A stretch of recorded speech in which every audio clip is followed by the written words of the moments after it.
नमस्कार, perfect news में आपका स्वागत है। मैं मुस्कान। बठिंडा में आम आदमी पार्टी के सह प्रभारी राघव चड्ढा द्वारा किया गया रोड शो, जिसमें उन्होंने कहा कि पंजाब के लोग सभी पार्टियों को आजमा चुके हैं, सभी ने धोखा दिया, कोई भी अपने वादों पर खरे नहीं उतरे, इसलिए इस बार हमारी जीत यकीनी है। आम आदमी पार्टी के सह प्रभारी राघव चड्ढा ने कहा कि बठिंडा में आम आदमी पार्टी को जनता बहुत प्यार दे रही है। लोग कह रहे हैं कि सभी पार्टियों को आजमाकर देख लिया, भाजपा, श्रोमणी अकाली दल, कांग्रेस, सभी पार्टियों ने धोखा दिया है। इस बार जनता आम आदमी पार्टी को मौका देकर जिताएगी, क्योंकि दिल्ली में बिजली, पानी, शिक्षा, स्वास्थ्य सभी काम हुए हैं, वैसा काम हमारे पंजाब में भी होना जरूरी है, क्योंकि यहाँ पर कोई विकास का काम नहीं हुआ अभी तक। जनता सभी पार्टियों से परेशान हो चुकी है। हमें बिल्कुल डर नहीं ये बात कहने में कि बी फॉर बादल और बी फॉर बेड़ा गर्क हो चुका है।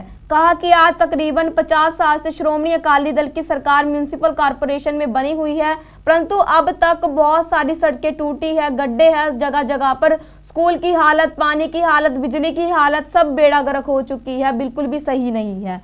जो वित्त मंत्री द्वारा कहा गया था कि हम वादे पूरे करेंगे, जो दिए हुए हैं वो विकास के काम करवाएंगे, अभी तक कुछ भी नहीं करवाया। इसलिए हमें जीतने की पूरी उम्मीद दिखाई दे रही है। पूरे बहुमत से लोगों के लिए दिल्ली की तरह हम विकास का काम करवाएंगे। करोड़ आबादी, 3 करोड़ आवाम में से कोई एक होगा और ऐसा व्यक्ति होगा जो पंजाब की आन, बान और शान कहलाने लायक। शुक्रिया।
चोला है कि जिस पे रंग चढ़े ना तू जा, मोटरसाइकिल वाले पीछे जिस पे रंग चढ़े ना तू जा। हमने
करोड़ आबादी, 3 करोड़ आवाम में से कोई एक होगा और ऐसा व्यक्ति होगा जो पंजाब की आन बान और शान कहलाने लायक। शुक्रिया। हाँ जी, शुरू कर रहे हैं, ठीक है ना जी? हाँ जी राघव जी क्या कहना चाहोगे? सत श्री अकाल जी। आज आम आदमी पार्टी का म्युनिसिपल चुनाव, निकाय के चुनाव का कैंपेन पूरी चरम पर है। आप देख सकते हैं आज बठिंडा में खूब जन सैलाब उमड़ा हुआ है, लोगों का बहुत प्यार आशीर्वाद मिल रहा है। और मैं जहां जा रहा हूं वहां लोग एक ही बात कह रहे हैं कि हमने हर पार्टी को आजमा के देख लिया, सबको मौका दिया, बदल बदल के, कभी कांग्रेस को, कभी अकाली को, कभी भाजपा को, लेकिन सबने धोखा दिया है। इस बार झाड़ू वाली पार्टी आम आदमी पार्टी को वोट देंगे। केजरीवाल मॉडल ऑफ डेवलपमेंट, जिसमें दिल्ली में बिजली, पानी, शिक्षा, स्वास्थ्य सब में काम हुआ है, वैसा काम हमारे पंजाब में होना चाहिए। हमारा सूबा भी खुशहाल हो, इसके लिए झाड़ू पर मोहर लगाएंगे। दूसरी बात, आज हम एक ऐसी धरती पे खड़े हैं, एक ऐसे इलाके में खड़े हैं जिसने बड़े बड़े नेता दिए, बड़े बड़े नेता, और बादल परिवार के कई नेता दिए। एक बादल परिवार का नेता को केंद्र सरकार में मंत्री बनने का मौका मिला। कई बादल परिवार के लोगों को जो यहां से आए उनको राज्य की सरकार में मंत्री रहने का मौका मिला। कुछ और बादल परिवार के लोग आज की राज्य की सरकार कैप्टन अमरिंदर के मंत्रिमंडल में। हर बादल परिवार के व्यक्ति को बठिंडा की इस धरती ने मौका दिया, लेकिन बठिंडा में, हमारे इस पूरे इलाके में, और मैं कहूँ पूरे मालवा में कोई विकास नहीं हुआ, कोई काम नहीं हुआ। और मेरे को ये कहते हुए बिल्कुल भी गुरेज नहीं है कि बी फॉर बादल और बी फॉर बेड़ा गर्ग, ये हालात आज बन गए हैं। यहाँ पे लगभग 40-50 साल से अकाली म्युनिसिपल कॉरपोरेशन में बनी हुई है, लेकिन आज भी यहाँ सड़कें कम, गड्ढे ज्यादा, बिजली की हालत बुरी, पानी की हालत बुरी, स्कूलों की हालत बुरी, बेड़ा गर्क हुआ है। तो इसीलिए मैं कहता हूँ बी फॉर बादल और बी फॉर बेड़ा गर्क। और बादल मतलब सारे, कोई इस साइड है, कोई उस साइड है, कोई इस पार्टी में, कोई उस पार्टी में। अब यहाँ पे वित्त मंत्री आते हैं, मनप्रीत बादल जी, उन्होंने क्या कहा था, मैं यहाँ पर ऐसा काम करके दिखाऊंगा, मैं थर्मल पावर प्लांट को शुरू कर दूंगा, क्या क्या करूंगा। और आज हो क्या रहा है? आज यहाँ जितना भ्रष्टाचार, जो हर काम करने पे टैक्स जनता पे लगाया जा रहा है, और टैक्स से मतलब ऑफिशियल टैक्स नहीं, अनऑफिशियल टैक्स जो चल रहा है, जो आप जानते हैं मैं कौन से टैक्स की बात कर रहा हूं, वो टैक्स लगाकर जनता से, जनता का खून चूसा जा रहा है और इस पावन धरती को बर्बाद करने का काम इन सब पार्टियों ने मिलकर किया। इसीलिए ये धरती, अब यहाँ के लोग, अब इस सूबे की आवाम अब आम आदमी पार्टी की ओर बड़ी उम्मीद से देख रही है कि ये आम आदमी पार्टी है, नेक पार्टी, अच्छी पार्टी, अरविंद केजरीवाल ईमानदार नेता की पार्टी, ये कोई बढ़िया काम करेगी। इस बार सब रल मिलके झाड़ू का बटन कि हमारे सूबे के मानयोग मुख्यमंत्री साहब राजा साहब घबराए हुए हैं, डरे हुए हैं, और उनकी घबराहट सबसे ज्यादा आम आदमी पार्टी से है। इसीलिए कई जगह हमारे कैंडिडेट्स के पर्चे नहीं भरने दिए, नॉमिनेशन के कागज लेकर भाग गए, हमारे कैंडिडेट को डराने की, धमकाने की कोशिशें करी गई। लेकिन उसके बावजूद भी मैं कैप्टन साहब को कहना चाहता हूं कि हम पीठ दिखाकर भागने वालों में से नहीं हैं, डर के भागने वालों में से नहीं हैं, यहीं खड़े हैं। सूबे की जनता हमारे साथ खड़ी है और आपकी और आपकी कुर्सी का इस बार जाने का समय आ गया है। इस बार जनता आती है, अब जनता सत्ता संभालेगी। राणू जी, बात की जाए, देखिए ये लोग प्रोपेगेंडा जीवी हैं, ये लोग प्रोपेगेंडा पे जीते हैं। दुष्प्रचार, झूठा प्रचार, किसान आंदोलन को बदनाम करने का जो प्रोपेगेंडा इन्होंने चलाया है, तो मैं इन आंदोलन जीवी नाम का जो उन्होंने एक वो दिया है, शब्द दिया है, मैं कहना चाहता हूँ आप सब प्रोपेगेंडा जीवी हो। सर, मोगा में झड़प सबको पॉइंट लोकसभा में भगवंत मान के खिलाफ बिट्टू ने काफी तीखे शब्दी हमले किए हैं, जैसे उनको कहा भी आप किसान आंदोलन में नहीं जा रहे। क्या लगता है जो उनके द्वारा जो टिप्पणी की गई है? देखिए वो तो उल जलूल बातें करते रहते हैं, हम सब पिछले कई महीनों से देख रहे हैं। उनके बारे में मैं क्या कहूँ, उनके बारे में बात करना भी फजूल है। कोई उनके बारे में राघव जी, मोदी साहब ने बोला एमएसपी था और है और रहेगा।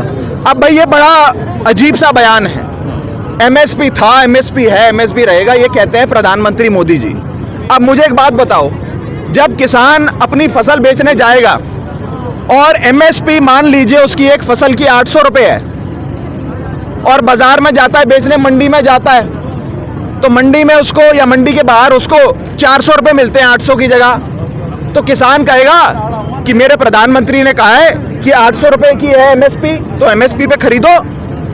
तो जो खरीदार होगा, जो व्यापारी होगा, वो बोलेगा कानून दिखा, तो किसान बोलेगा जी कानून तो नहीं है, लेकिन ये यूट्यूब पे प्रधानमंत्री जी का भाषण है, ये भाषण सुन के मेरे को एमएसपी दे दो, क्योंकि यूट्यूब पे जो प्रधानमंत्री का भाषण है उसमें मोदी जी कह रहे हैं कि एमएसपी था, एमएसपी है, एमएसपी रहेगा। क्या भाषणों से आप सरकार चला सकते हैं? मैं ये कहना चाहता हूं कि जहां तक भाजपा सरकार की बात है, उनका भाषण ही उनका शासन है और कुछ नहीं है। सिर्फ ऑपोजिशन इस मुद्दे को सड़क से लेकर विधानसभा से लेकर संसद तक उठा रही है। हमारी पार्टी इकलौती पार्टी है जी जो आवाज उठाती है, बाकी तो जितनी पार्टियां यहाँ पे सब मिली हुई हैं, सब एक दूसरे से मिली हुई हैं। किसी के परिवार का एक आदमी इस पार्टी में, 2 आदमी उस पार्टी में, बाकी बचे हुए तीसरी पार्टी में, सब रल मिलकर काम करते हैं जी। अपना ठेके बांट रहे हैं, 5 साल तू पंजाब को लूटियो, फिर 5 साल तू पंजाबियों का खून चूसियो। ठेके पे इस सूबे को चलाया जा रहा है। इन सबकी राजनीति खत्म कर कर एक अच्छी पार्टी आम आदमी पार्टी को मौका पंजाब की जनता देगी। 2022 के लिए क्या तैयारी आप? बहुत मजबूत तैयारी है जी। आने वाले समय में आप देखेंगे कि एक बहुत मजबूत कैंपेन और चेहरा आम आदमी पार्टी आप सबके सामने देगी। और जिस प्रकार से बीते कुछ महीनों में संगठन पे काम किया है हमारी पार्टी ने, उससे ये नजर आ रहा है कि आज आम आदमी पार्टी की जो ऑर्गेनाइजेशनल स्ट्रेंथ थी पहले, उससे कहीं ज़्यादा हमारी स्ट्रेंथ बढ़ गई है। कुछ कुछ इलाके, मैं आज यहाँ आया हूँ, पिछले 3-4 दिन से मैं द्वाबा में था, माझा में था, कई जगहों पे गया, कई शहर गया, कई गांव गया, कई पिंड गया, कई जगह घूमा।